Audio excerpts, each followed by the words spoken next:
Hello, everybody. Thank you for joining me in yet another video involving chemical quantities. Almost there, almost finished with this topic of chemical quantities, but still a few things to cover. Some of this stuff is still relating to the previous concept involving empirical formulas.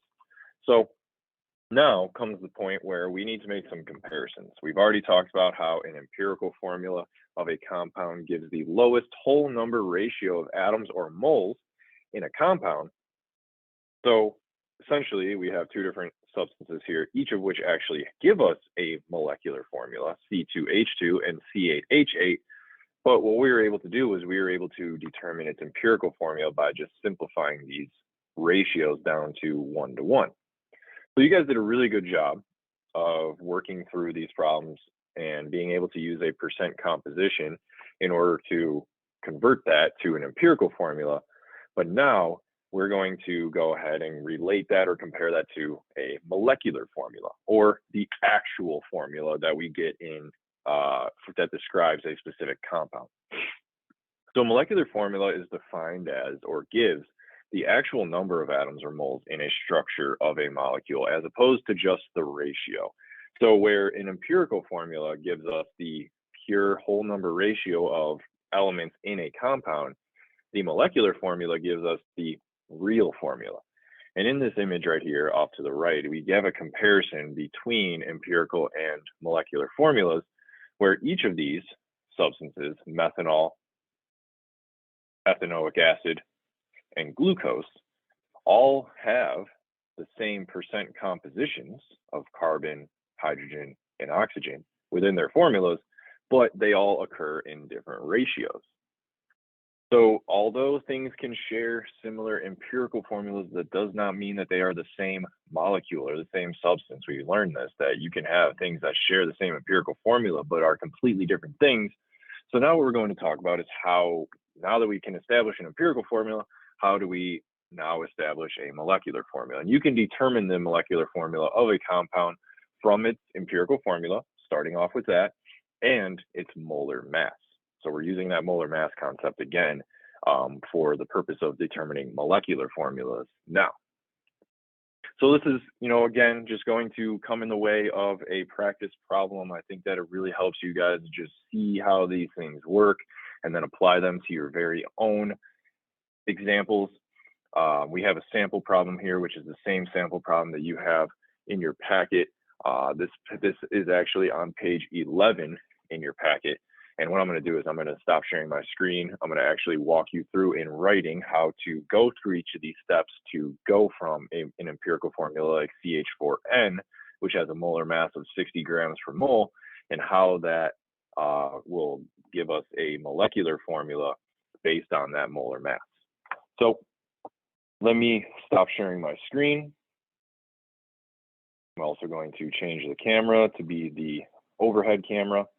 And now you should be able to see practice problem that is the same practice problem or example present on page 11 in your packet.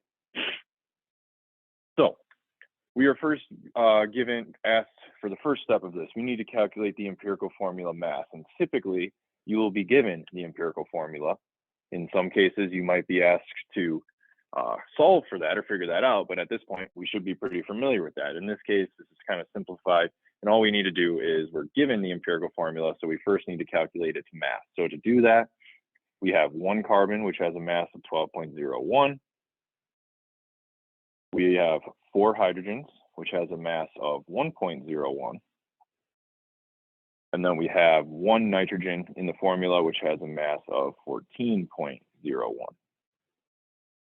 So when we add all these masses together in our calculator, we have 12.01 plus 4.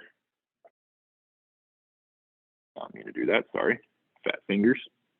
1.01 plus 14.01. And we hit equals.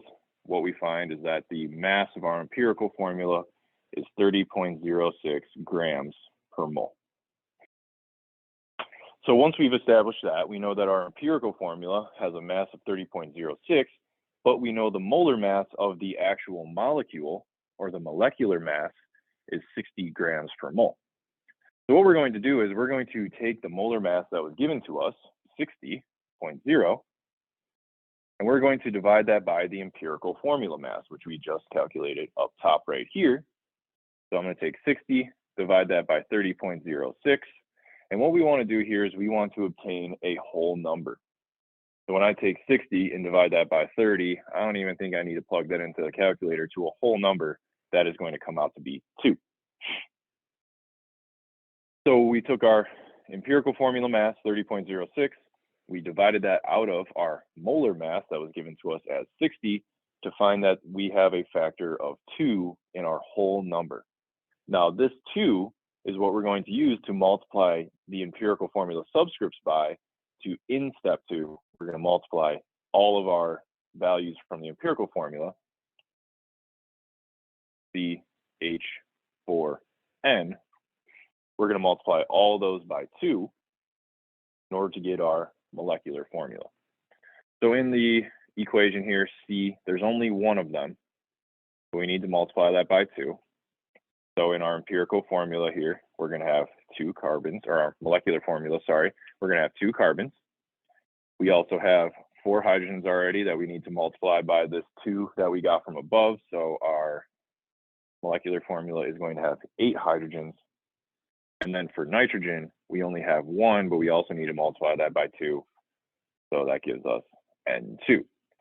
So what we've done now is from our empirical formula, which is really just a whole number ratio or simplified version of an overall formula, CH4N, if we're able to obtain a mass of that empirical formula and also being given a molar mass of 60 grams per mole, we can divide those two. You'll always take the bigger number and divide that by the smaller number to get a whole number value. And then we just apply that whole number value to the pre-existing empirical formula, multiplying everything by that factor that we just determined. And this is now our molecular formula, C2H8N2, which still shows the same full ratio that we have from our empirical formula, except for now this represents the actual atoms or moles that are present in that molecule. So this is really easy, I hope. Just takes 3 steps, and it comes down to just figuring out masses and then plugging it into an equation, and you should be able to arrive to a full molecular equation. So now what I'm going to ask you guys to do is on page 12 in your packet, you've got a total of 4 questions there where you're going to put this stuff into place and you're going to practice solving for these. This is kind of getting us ready to wrap up the unit here. We just have one more thing to do. So try out the practice problems that you have on page 12 in your packet, and I'll check to see how you guys are doing the next time I see you in class. But I thank you guys for tuning in. I hope that you guys have a great rest of your day or whenever you're watching this. I'll catch you guys soon. All right, peace.